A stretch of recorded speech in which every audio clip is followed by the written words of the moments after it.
하나님 말씀 구약성경 이사야서 62장 말씀을 보겠습니다. 좀 양이 많지만 62장 1절부터 12절까지 한 절은 제가 읽고 짝수절은 여러분이 읽어서 1절부터 12절까지 교독하겠습니다. 1절 말씀 제가 읽습니다. 나는 시온의 의의가 빛같이 예루살렘의 구원이 횃불같이 나타나도록 시온을 위하여 잠잠하지 아니하며 예루살렘을 위하여 쉬지 아니할 것인즉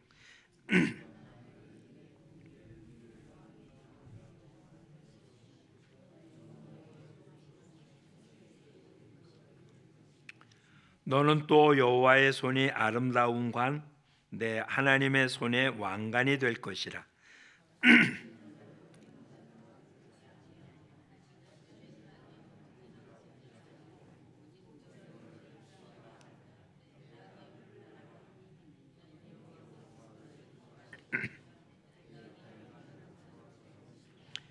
마치 청년이 처녀와 결혼함 같이 내 아들들이 너를 취하겠고 신랑이 신부를 기뻐함 같이 내 하나님이 너를 기뻐하시리라.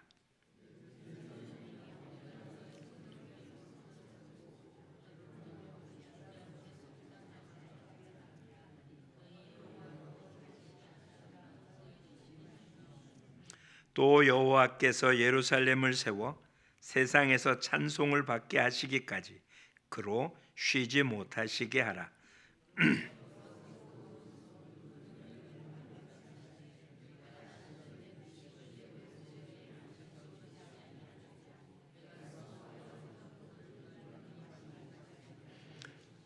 오직 추수한 자가 그것을 먹고 나 여호와를 찬송할 것이요 거둔 자가 그것을 나의 성소 뜰에서 마시리라 하셨느니라.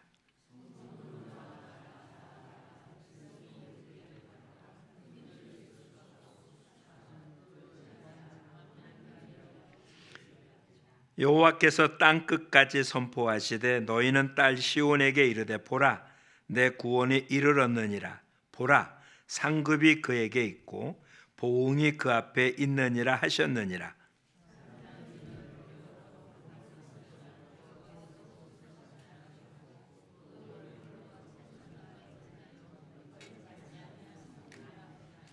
아멘.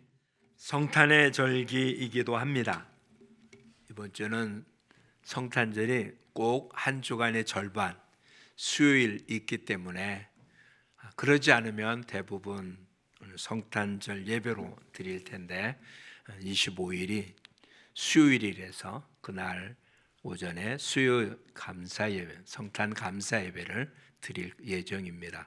다 같이 참여하기를 바랍니다. 성탄의 절기, 예수님이 이 땅에 오신 이유는 뭘까? 예수님이 과연 이 땅에 오셔서 무엇을 하시려고 한 것일까? 어찌 보면 이미 이루어진 일이죠.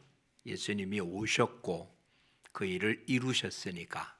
근데 그렇게 오신 이유에 따라서 오늘 우리의 삶을 살펴봐야 될 것이고 그렇게 오셔서 하시고자 했던 일들이 오늘 우리의 삶 속에 이루어져야 되지 않겠어요? 그 일을 위하여 오셨으니까. 이사야 62편은 이사야 62장은 바벨론에 포로되어 있는 상황인 이스라엘 백성들에게 이제 회복이 될 거라는 것을 보여주는 말씀이십니다. 다시 얘기하면 그렇게 회복이 메시아를 통해서 이루어질 거죠. 그래서 이 땅에 메시아로 이 땅에 오십니다. 기름 부었다는 뜻이고 우리의 구세주라는 뜻이기도 하죠. 그런 예수님이 이 땅에 오시면 어떤 일이 생길까? 우선 두 가지를 먼저 염두에 두실 수 있길 바라요. 과연 그런 일이 이루어졌나? 또 그렇다면 나는 그런 일이 이루어진 대로 살고 있나? 오늘은 여러분 모두가 이 두 가지에 집중해 볼 수 있기를 바랍니다. 주님은 이 일을 위하여 오실 거라고 이사야서는 얘기했지만 이미 오셨습니다. 그런 일을 이루셨죠. 그런 일이 이루어진 것이 저와 여러분에게 어느 정도 그 일이 이루어졌는지 한번 살펴보고 이번 주님이 오시는 날을 기념하는 성탄절에는 그것이 내 삶 속의 열매로 또 실제로 나타나는 그런 모습이 되기를 소망합니다. 메시아가 오면 어떤 일, 예수님이 오시면 어떤 일이 생기나 오늘 본문에 보면 이렇게 기록하고 있습니다. 2절을 함께 보실까요? 2절. 이방 나라들이 내 공의를 무당이 다 내 영광을 볼 것이요 너는 여호와의 입으로 정하실 새 이름으로 일컬음이 될 것이며 예수님이 이 땅에 오셔서 우리에게 새 이름을 주실 거랍니다. 그 이름이 4절에는 이렇게 불려요. 같이 읽어봅니다. 다시는 너를 버림받은 자라 부르지 아니하며 다시는 내 땅을 황무지라 부르지 아니하고 오직 너를 헵시바라 부르며 내 땅을 뿔나라 하리니 이는 여호와께서 너를 기뻐하실 것이며 내 땅이 결혼한 것처럼 될 것임이라. 헵시바라고 부를 거래요. 헵시바라는 말 앞에 조그맣게 2라고 숫자가 써져 있고 여러분 갖고 있는 성경의 맨 아래 난 외를 보면 이 나의 기쁨이 그에게 있다. 그러니까 하나님이 우리를 보고 기뻐하신다고 이름을 붙여준대요. 그러면 이 이름이 있기 전에는 어떤 이름을 갖고 있었나? 새 이름을 준다는 얘기는 그전에는 어떤 이름이 있었냐? 어떤 이름이었을까요? 죄인이라는 이름이 있었던 거예요. 이스라엘은 지금 이 당시의 모습은 이스라엘이 망해서 지금 60년, 70년 동안 바벨론에 포로되어 있었습니다. 그리고 예루살렘은 황폐해졌죠. 그러니 이스라엘은 나라가 망했으니까 나라 자체가 없어진 거잖아요. 이스라엘이란 나라 자체가 없어졌어요. 지금 우리는 우리의 부모님 때는 나라를 잃어버린 것을 실제로 경험했으니까 알지만 우리는 역사로만 알지 직접 느끼지 못했잖아요. 나라를 잃었다는 것, 이게 얼마나 서러운 것인지는 다른 누구보다도 우리 민족은 한을 가지고 있습니다. 36년 동안 그랬는데 바벨론은 70년간 그럽니다. 이스라엘은 70년 동안. 그뿐만이 아니죠. 로마의 AD 70년에 완전히 이스라엘이 망합니다. 그리고는 2000년 동안 나라가 없었어요. 우리나라가 해방될 때 그때 이스라엘도 고국으로 들어와서 이스라엘을 창립합니다. 한 2000년 동안 나라가 없었어요. 이게 얼마나 고통스러운 일인지. 이걸 좀 더 올라가면 이런 얘기예요. 하나님이 사람을 만들고 어디 두었습니까? 에덴 동산에 두었습니다. 여긴 정말 부족한 것이 하나도 없는 곳이에요. 먹을 것 이런 것이 부족한 것이 없는 게 아니라 하나님이 늘 함께하는 동산이었어요. 그런데 범죄함을 어떻게 했습니까? 에덴에서 쫓겨났잖아요. 그게 인간의 모습이거든요. 죄인이라는 이름으로 하나님이 나를 쫓겨난, 그리고 그 결과가 죽음이라는 엄청난 모습. 여기 죽음이라는 것은 우리가 나이 많거나 병들거나 사고로 죽는다 이런 개념이 아니고요. 심판받아 지옥 갈 수밖에 없는, 성경 곳곳에 기록되어 있었어요. 이전에 어떤 이름이었느냐? 사단의 종이었다. 멸망받을 존재였다. 그게 우리의 이름이었어요. 황폐했고. 근데 예수님이 오셔서 우리에게 어떤 이름을 준다고요? 새 이름을 주신다. 새 이름. 어떤 이름일까요? 성도라는 이름을 준 거예요. 죄인인데 거룩한, 성도라고 교회 다녔다는 이름이 아니고요. 거룩할 성을 쓴 거거든요. 거룩한. 그게 오늘 저와 여러분에게 새 이름, 그 이름으로 인하여 하나님 어떻게 한다고요? 기뻐하세요. 그래서 그 이름을 헵시바라고 부른 거예요. 그 이렇게 이름을 주기 위해서, 죄인을 의인으로 부르기 위해서, 사단의 자식, 사탄의 종이었던 우리를 하나님의 자녀라는 이름을 주기 위해서 예수님이 이 땅에 오신 거예요. 그래서 우리를 의롭다고 불러서 칭의라고 부르고요. 하나님이 친히 이렇게 말씀하십니다. 지목하여 불렀나니 너는 내 것이다. 우리 모두는 하나님의 것이 된 거예요. 이 일을 위해서 주님이 이 땅에 오신다고 약속을 했고 이 땅에 오셨어요. 그냥 오시기만 하면 그 이름을 얻는 게 아니라 우리가 잃어버린 이유가 있었잖아요. 뭐 때문에 하나님으로부터 받은 하나님의 자녀라는 이름을 잃어버렸습니까? 죄 때문이잖아요. 죄 때문에 우리가 하나님의 이름, 하나님이신 이름을 잃어버렸죠. 하나님의 자녀라는 이름을 잃어버렸는데 이 죄값을 지불하기 위해서 이 땅에 오신 거잖아요. 그래서 예수님 이 땅에 오심으로 우리는 새 이름을 얻게 된 거예요. 여기에 우리가 이제 한 가지 생각해줘. 새 이름을 얻었으면 우리의 삶의 모습이 새 이름에 맞는 삶을 살아야 돼. 그렇죠? 출애굽 전에 이스라엘 백성들 속에 이집트의 왕 바로가 아들을 낳으면 다 죽이라는 명령을 내리지만 한 가정이 아이를 낳았는데 사내를 낳지만 죽이지 않았어요. 100일 동안 숨겨 키우다가 아이가 점점 목소리가 커지니까 더 이상 키울 수가 없어서 나일 강변에 띄워보냅니다. 그리고는 누나가 그것을 어떻게 되나 따라가죠. 근데 하필 그때 바로의 공주가, 말이라 공주라고 하지만 실상 그때 왕하고는 누이 동생입니다. 선왕의 공주, 현재 왕에서는 누이예요. 그 공주가 목욕하러 왔다가 아이를 보고 그 아이를 기르기로 합니다.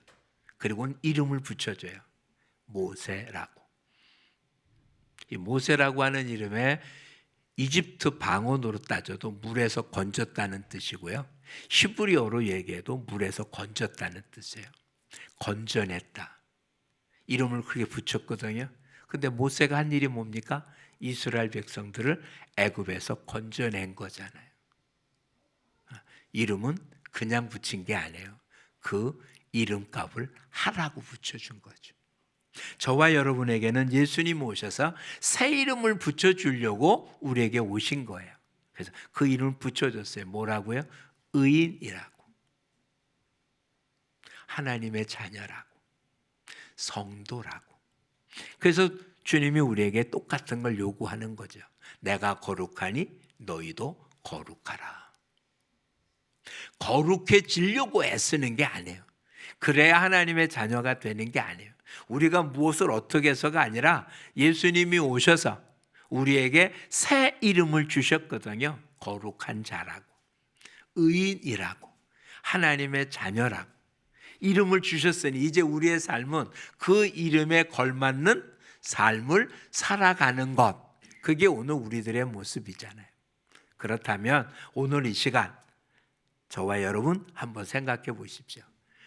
예수님으로 인하여 의인이라고 이름 붙여진, 거룩한 자라고 이름 붙여진, 하나님의 자녀라고 이름 붙여진 지 몇 년이 됐습니까? 즉 주님을 나의 구주로 섬긴 지 얼마나 됐습니까? 이 기간이 지나면서 정말 주님이 내게 붙여진 이름값, 거룩한 자라고 하는 모습대로 거룩한 삶을 살았는지, 의인이라고 불려졌는데 의인의 모습이 내 삶 속에 얼마나 나타나는지, 하나님의 자녀로서의 모습에서는 얼마의 모습인지. 이 땅에 어느 누구도 완벽한 사람은 없습니다. 육신을 갖고 있는 한 우리 영이 완전히 주님을 온전히 섬길 수는 없어요. 그러나 경건의 훈련을 통해서 우리의 삶은 날마다 주님이 내게 붙여준 이름값을 하는 삶을 사는 거거든요. 이 성탄의 절기에 주님이 오신 이유가 왜 오셨다고요? 우리에게 새 이름을 주기 위해서. 그러니 이번 성탄절을 맞이하면서도 또 새 이름을 얻는 게 아니라 이미 내게 주어졌던, 주님을 통하여 내게 주어진 새 이름 값을 올 한해 잘 했는지를 돌아보고, 그러지 못했으면 지금부터 또 다시 내게 주어진 이름을 온전히 기억하며 그 이름값으로 사는 우리 모두가 되기를 축복합니다. 주님 오신 이후 왜 오셨다고요? 새 이름을 주기 위해서. 그 새 이름을 아직도 못 받았습니까? 아니거든요. 그렇게 못 살아도 우리에게는 이미 그 이름이 주어진 거예요. 이제 다시 본 성탄의 절기에 그 이름값에 해당되는 모습으로 삶의 방향을 틀고 더 한 발짝 힘차게 걷는 우리 모두가 될 수 있기를 축복합니다. 예수님이 이 땅에 오신 또 하나의 이유는 뭘까? 오늘 본문에는 분명하게 나타나지는 않습니다. 회복시키겠다고 말을 하죠. 6절 이하에 보면 예루살렘이여 성벽에 파수꾼을 세우고 주야로 잠잠하지 않게 하고, 예수 오셔서 그의 이름을 뭐라고 부르겠다고 했다고요? 임마누엘이라고 하겠다고 했잖아요. 주님이 이 땅에 오신 이유, 첫 번째 이유는 우리에게 새 이름을 주고, 두 번째 이유는 우리와 함께 하기 위해서 이 땅에 오셨어요.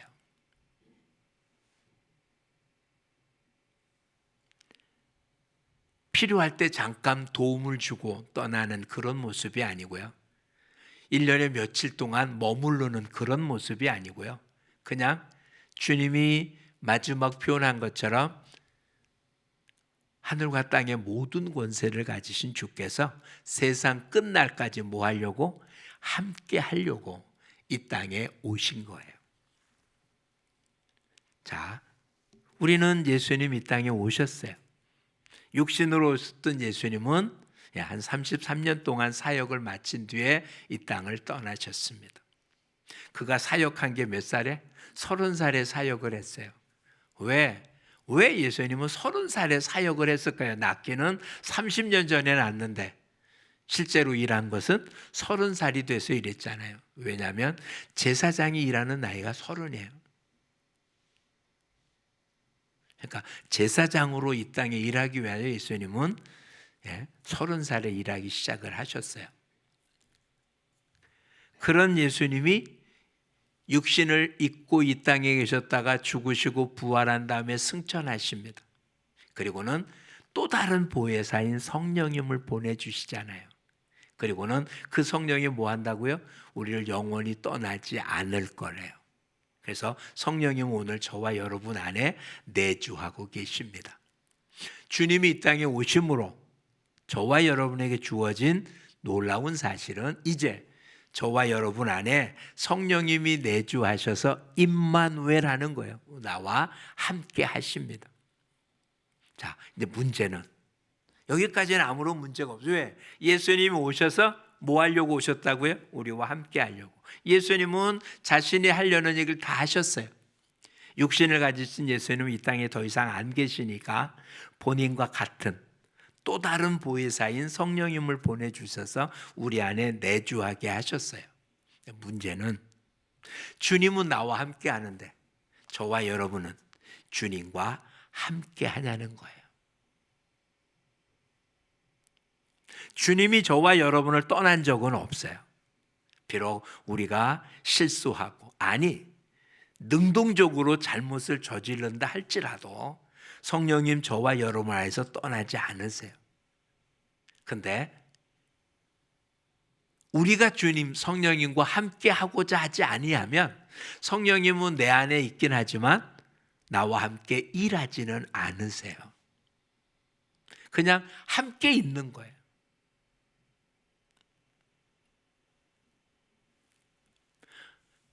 가족이 집에 한 집안 안에 있으면 그냥 다 되는 겁니다. 아무런 소통도 일어나지 않고 그 안에 아무 교류도 없고 그냥 한 지붕 안에 있으면 그게 같이 있는 거예요. 그냥 동거하는 거잖아요. 그냥 먹고 자고 잠자는 것만 함께 하는 거예요. 딴 거 아무것도 안. 각자 자기 방에 들어가서 아무런 행동도 안 하고. 이게 무슨 가족입니까? 아니잖아요. 주님이 저와 여러분을 떠나질 않아요. 성령이 우리 안에 있어요. 주님은 이 약속을 지키세요. 땅 끝까지, 세상 끝날까지 함께 하세요. 근데 저와 여러분은 그 주님과 함께 합니까? 식사할 때, 대화할 때, 내가 뭔가를 생각하고 판단하고 결정할 때, 내가 무슨 일을 할 때, 어떤 상황이 주어졌을 때 내가 혼자가 아니라 주님과 함께 하고 있나요? 성탄을 만난다는 얘기는 안 계셨던 주님이 지금 계시는 게 아니고요. 여태까지 계시고 함께 하셨던 주님에게 내가 이제 그 주님에게 손을 내미는 거예요. 주님, 나와 내가 주님과 함께 한다고. 이번 성탄절은 나와 함께 하신 주님을 다시 인식하고 주님과 함께 걷는 복된 삶이 되기를 축복합니다. 오늘 우리가 본 교동문 속에 이런 표현이 있어요. 주보를 봐주시겠어요?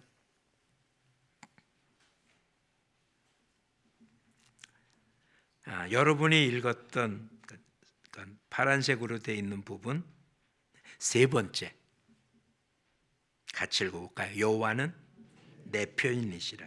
내가 두려워하지 아리니 사람이 내게 어찌할까. 두 번째, 그 다음 여호와께서 내 편이 되사 나를 돕는 자 중에 계시니. 여호와가 누구 편? 내 편에. 근데 문제는 하나님이 내 편, 임마누엘 나와 함께하면 분명한데 근데 내가 함께하지 않아요. 이게 문제잖아요. 주님은 나와 함께하는데 나는 주님과 함께하지 않아요. 오늘 이 시간 다시 한번 기억할 수 있기 바랍니다. 신앙생활은 주님과 2인 삼각하는 거예요.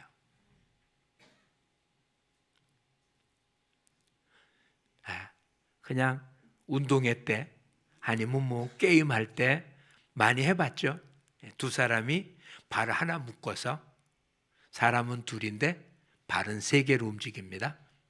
이게 얼마나 불편합니까? 그렇죠?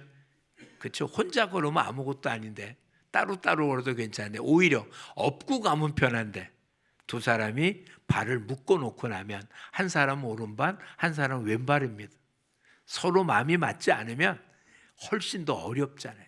신앙생활이 그런 거예요. 주님과 마음이 맞으면 못할 일이 없는 능력자가 되고요. 주님과 마음이 맞지 않으면 안 믿는 것만 못한 거예요. 여러분 어떻습니까? 신앙생활이 쉽습니까? 신앙생활하면서 참 기쁘고 즐겁고 평안하고 정말 날아갈 것 같습니까? 뭔가 해야 될 게 많고 귀찮은 게 많은 거 아니에요? 그렇죠? 왜 그럴까요? 주님은 내게 평안을 주신다고 하는데 왜 나는 평안을 못 느낄까요? 주님이 안 주는 걸까요? 주님은 약속한 걸 안 지킨 것이 없는데 왜 그럴까요? 주님과 같이 걷는데 2인 삼각이라니까요. 주님과 함께 걷지만 마음이 안 맞으면 더 힘들어서. 주님이 이 땅에 오신 이유는 왜 오신다고요? 나와 함께 하려고. 나와 함께 보조를 맞춰서 걸으시려고 그래요. 근데 우리는 주님과 마음을 맞추는 게 아니라 나한테 주님이 맞춰주기를 원해요. 그러면 맞춰주면 그러면 복될까요? 한번 과거를 돌아보십시오. 만약에 20대 때 기도한 것이 내가 원했던 것이 이루어졌으면 지금 굉장히 편할까요? 어찌 보면 우리의 삶 속에 내가 원했던 것이 이루어지지 않았기 때문에 복된 게 훨씬 더 많아요. 만약에 그때 원한 것이 그대로 됐다면 오히려 더 문제가 많았을 거예요. 우리가 원하는 건 온전하지 못하거든요. 그러니 이제는 주님과 함께 걷는다는 얘기는 말이 그런 얘기고요. 주님에게 마친다는 이야기예요. 근데 우리는 나한테 주님을 마치려고 하니까 주님하고 항상 겉돌았거든요. 이젠 이번 성탄절기를 통해서는 주님과 발걸음을 마치는 삶이 될 수 있기를 축복합니다. 그러면 두려울 게 없어요. 여호수아에게 뭐라고 말했습니까? 강하고 담대하래요. 누구도 두려워하지 말래요. 유일하게 뭐라고요? 내가 너와 함께 하겠다. 성경에 나타난 인물들에게 하나님이 들려준 말은 그거예요. 우선 두려워하지 말래.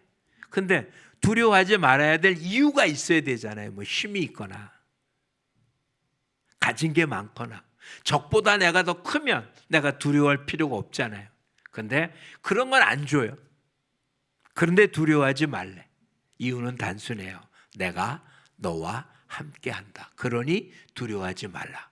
그러니까 우리가 두려워할 건 한 개예요. 내가 주님을 떠나는 거죠. 주님 말을 안 들으면 우리 앞엔 아무것도 이루어질 수 없습니다. 그런데 주님과 함께만 한다면 주님이 내 편이니 내가 누구를 두려워하리요. 근데 문제는 주님이 안 보이잖아요. 그렇죠? 주님이 안 보여요. 보이는 거는 다 눈에 나타납니다. 그러니까 그들과 싸우려고 하면 내가 지금 어떤 걸 가져야 됩니까? 우리 앞에 있는 모습은 다 골리앗처럼 거인이에요. 우리 학생들한테는, 우리 젊은이들한테는 취직이나 뭐 이런 것들이 거인이죠. 거인. 넘볼 수 없는. 도대체 어떻게 싸워야 됩니까? 골리앗과 싸우려고 골리앗처럼 키가 커져야 됩니까? 골리앗보다 더 큰 무기를 가져야 됩니까? 그것 갖고는 골리앗을 이길 방법이 없어요. 골리앗 이기는 방법은 아주 단순해요. 만군의 여호와의 이름이 골리앗을 이기거든요. 성경에 기록이 돼 있고 역사적인 사건이라고요. 이걸 모든 기독자들은 안다고요. 그런데 세상에 나가서 싸울 때 만군의 여호와의 이름이 아니라 계속 하나님께 뭘 달라고 합니까? 골리앗을 이길 수 있는 칼을 내게 주십시오라고 기도하는 거예요. 세상을 이길 수 있는 권력을 주고 다른 사람을 이길 수 있는 물질을 주고 힘을 주고 지식을 달라고. 그것 갖고는 골리앗을 못 이긴다니까요. 우리도 이 땅을 살아가는데 승리하는 방법은 하나님이 더 이상 줄 것이 없어요. 이미 우리 안에 임마누엘로 거하시는 그 성령님과 함께 움직이기만 하면 돼요. 그 성령님을 움직이는 방법이 뭐냐? 그게 기도인 거예요. 기도. 주님이 나와 함께하는 임마누엘이신 주님과 함께 기도를 통하여 이인삼각의 끈을 꼭 묶고 이제는 주님과 동행함으로 승리의 삶을 사는 우리 모두가 되기를 축복합니다. 세 번째, 주님이 이 땅에 오신. 그래서 무엇을 하게 할까요? 10절을 보겠습니다. 성문으로 나아가라. 나아가라. 백성이 올 길을 닦으라. 큰 길을 수축하고 수축하라. 돌을 제하라. 만민을 위하여 기치를 들라. 예수님 오시기 전에 누가 먼저 오셨습니까? 세례 요한이 와서 뭐 했다고요? 그 일을 예비하고 수축했습니다.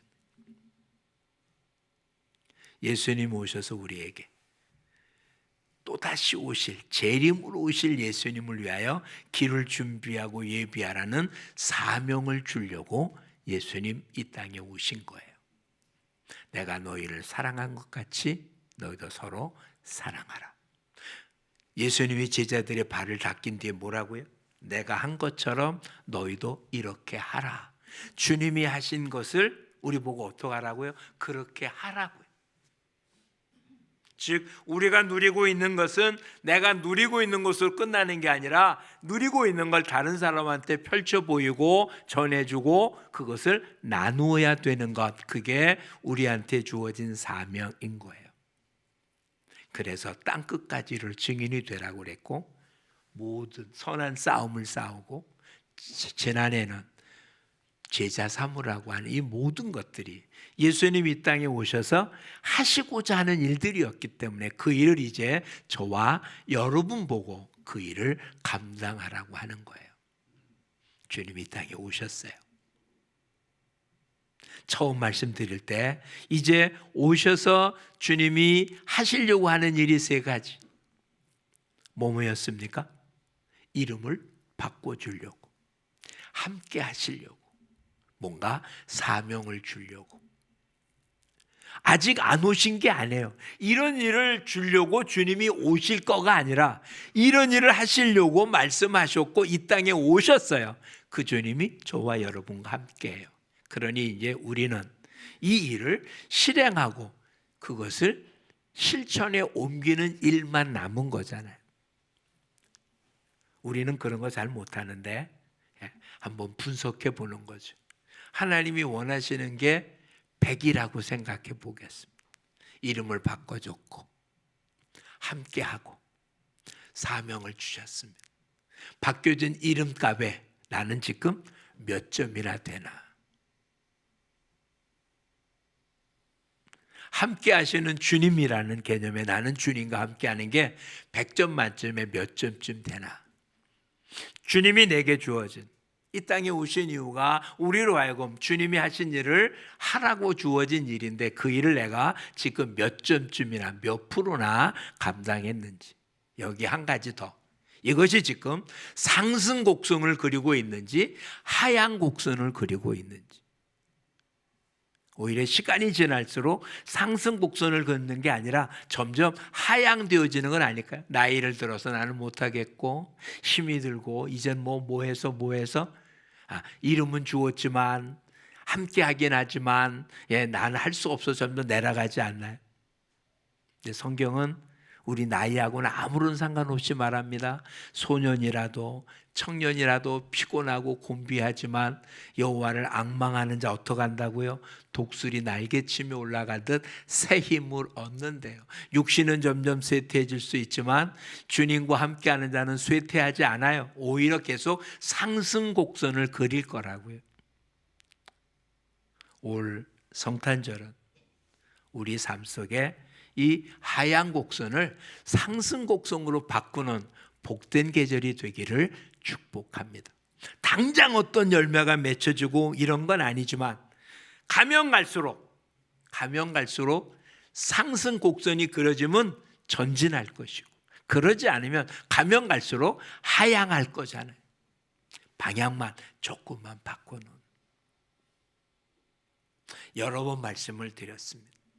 비행기가 날 수 있는 건 부력에 의해서 난다고 그래요. 가장 쉬운 논리적인 모습은 날개에 있습니다. 비행기 날개 밑은 평평하고 위는 이런 식으로 구워져 있습니다. 공기가 날아가면 여기서 출발하면 위로 이렇게 가는 것은 곡선이니까 길고 밑은 직선이니까 짧습니다. 그런데 만나는 시간은 똑같아요. 그렇다면 이렇게 굽어지는 건 어떻게 됩니까? 훨씬 빨리 움직이죠. 빨리 울리면 불에서 뜨는 거예요. 똑같은 속도로 움직이다가 빨리 움직이는 쪽으로 부력에서 뜨게 마련이거든요. 즉 상승 곡선을 그리면 비행기가 계속 날 수 있는 거고요. 하향 곡선을 그리면 계속 떨어져요. 속도가 빠르면 빠를수록 상승 곡도를 만들어 놓으면 더 상승하고요. 빠르면 빠를수록 하향이 되면 추락하게 되겠죠. 오늘 이번 성탄절기에는 주님과 함께 천국을 향한 상승 곡선의 모습이 되어져. 여지껏 잘해오셨던 분들은 더 열심을 내고 그러지 못해서 그냥 하향 곡선을 그리거나 아니면 침체되어 있었다면 다시 한번 주님이 이 땅에 오셔서 내게 허락한 성도라고 하는 이름, 의인이라고 불려진 이름, 하나님의 자녀라고 불려진 이름값에 그 이름값을 위하여 이제는 나의 삶을 투자하고 내 힘으로는 할 수 없지만 이미 내 안에 계셔서 나에게 힘을 주시는 사도 바울의 고백처럼 내게 능력 주시는 자 안에서 그 주님과 함께함으로 능치 못하며 없는 그런 거침없는 발걸음을 옮기고 나 하나가 아니라 주님이 이 땅에서 하시고자 하는 모든 사람을 구원 얻게 하기 위한 이 놀라운 사역에 동역함으로 하나님께 영광을 돌리는, 단순히 크리스마스 날 잔치를 베푸는, 언제부터인지 산타의 날이 되어버린 이 성탄절이 이제 주님이 나와 함께 하셨어.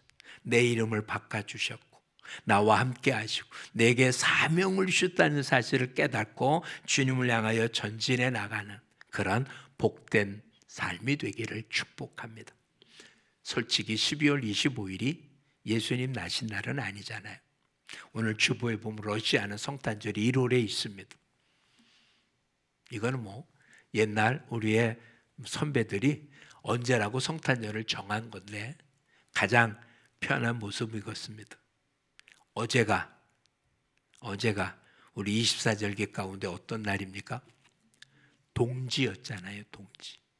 동지가 어떤 날입니까? 밤이 가장 긴 날입니다. 밤이 가장 긴 다음 이제부터 어떻게 한다고요? 점점 해가 길어지기 시작할 때 예수님이 오신 날로 정한 거예요. 이해하시겠어요? 그럼 뭐 여러 학자들이 이게 뭐 동방의 어떤 뭐 그런 신앙을 본받고 등등 태양신을 섬기는 어떤 모습들 그런 거 다 떠나세요. 가장 그럴듯하지 않아요? 그렇죠? 이제 가장 어두운, 가장 밑바닥에 떨어졌어. 밤이 가장 길어. 그때부터 어떻게 이제부터 악이 예수입니다. 아직 완벽하지 않죠. 이제부터 뭐밖에 계속 전진해 나가는 저와 여러분의 삶도 이제 가장 낮은 데서부터 출발을 해서 이제는 뭐만 남았다고요? 이젠 상승만 남았다. 주님을 닮아가는, 내게 붙여진 이름값을 내 삶 속에 행하고 혼자 하지 않고 주님과 함께하고 무엇을 해도 예수가 그리스도라고 모든 사람에게 전하는, 예수님이 재림하시는 것을 준비하는 복된 삶이 되시기를 축복합니다. 기도하겠습니다. 참 좋으신 아버지 고맙습니다. 이스라엘이 포로됐을 때도 주님은 저들을 구원하기 위하여 이렇듯 선지자를 통하여 메시아를 예고하셨고 예고한 대로 주님 이 땅에 오셨습니다. 또한 모든 사역을 마치시고 승천하셨고 우리에게는 또다시 성령님을 허락하셔서 이 큰 사역이 계속 진행되고 있사오. 이젠 주님이 이 땅에 오셔서 우리에게 주신 새 이름 임마누엘 또한 사명을 잊지 않고 이제는 이 일을 향하여 전진하는 우리 모두가 되게 하여 주옵소서. 밤이 가장 긴 날 뒤 예수님이 이 땅에 오셔서 이제는 빛된 향하여 나갔던 것처럼 저도 이 어두운 세상 빛을 비춰 하나님께 영광을 돌리는 세상의 빛, 세상의 소금의 역할을 감당하는 우리 모두가 되게 하여 주옵소서. 이 사회 참 어둡습니다. 정치가 어둡습니다. 경제가 어둡습니다. 아니, 영적으로 어두운 세상이 됐습니다. 누군가에게 책임을 묻고 손가락질할 게 아니라 기독자인 우리들이 진정한 빛을 비치면 이 땅에 희망이 있을 줄 믿습니다.